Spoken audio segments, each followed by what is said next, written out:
Mason, what have you learned about the rivalry of the Steelers since you've been here?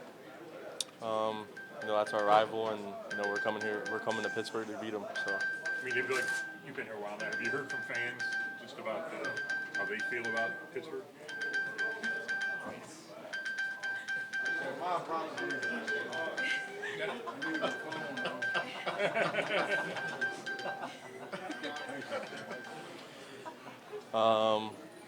I've heard about the rivalry and stuff, but I haven't heard like specific things about it. But I know it's going to be intense and rowdy atmosphere, and just got to go in there and win. You played obviously in one of the biggest rivalries in sports at the college level. Is there any? I know you haven't experienced this one yet, but is there any comparable experience? Can you draw from those experiences for something like this, or is that something that? I mean, it's such a different level, different everything.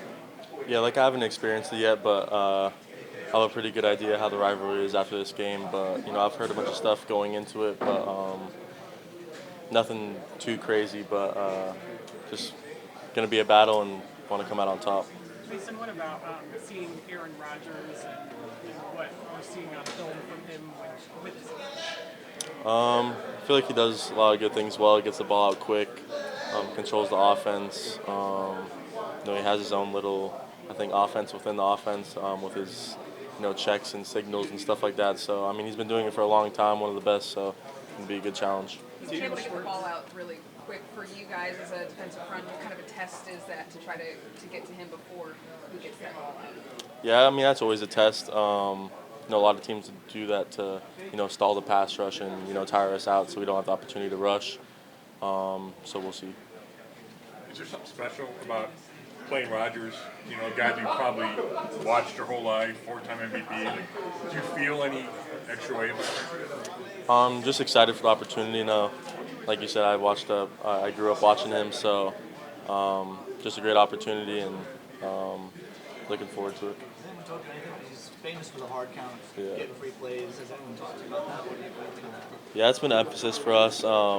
He's one of the best at drawing people off sides, and then having substitutional things where he gets 12 people on the field, gets a free play, makes big chunk plays. So we've been practicing that and know he's looking to do that, so we're on it.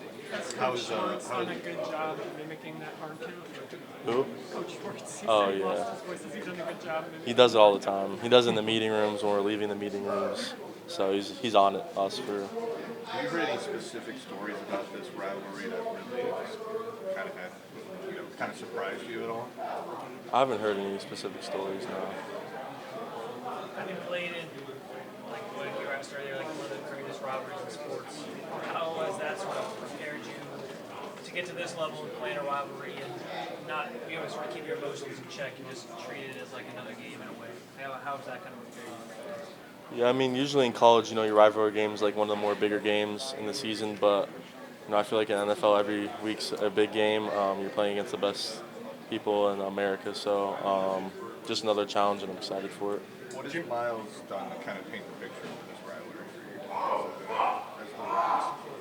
for you? He hasn't done anything crazy, just keep the main thing.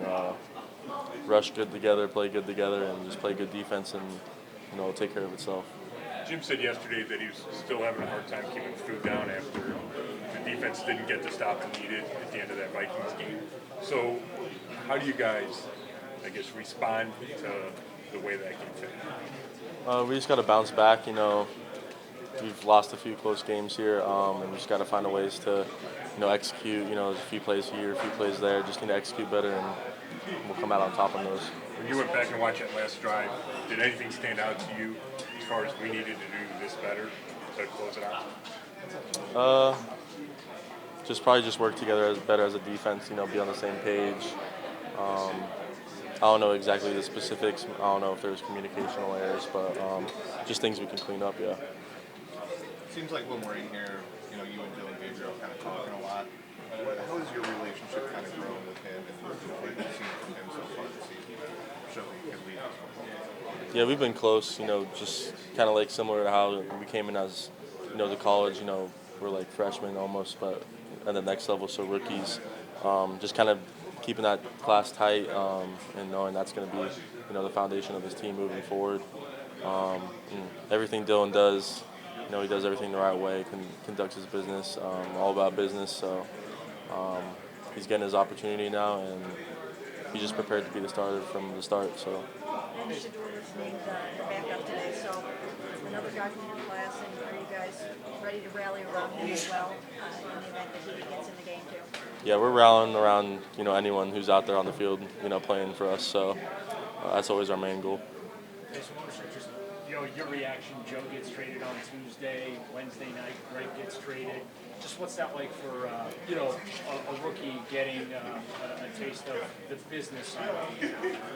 Yeah, I mean, like you said, it's a business. Things happen. I think Greg got traded at 11 p.m. So things can just happen at any moment, and just cherish it. We obviously got a player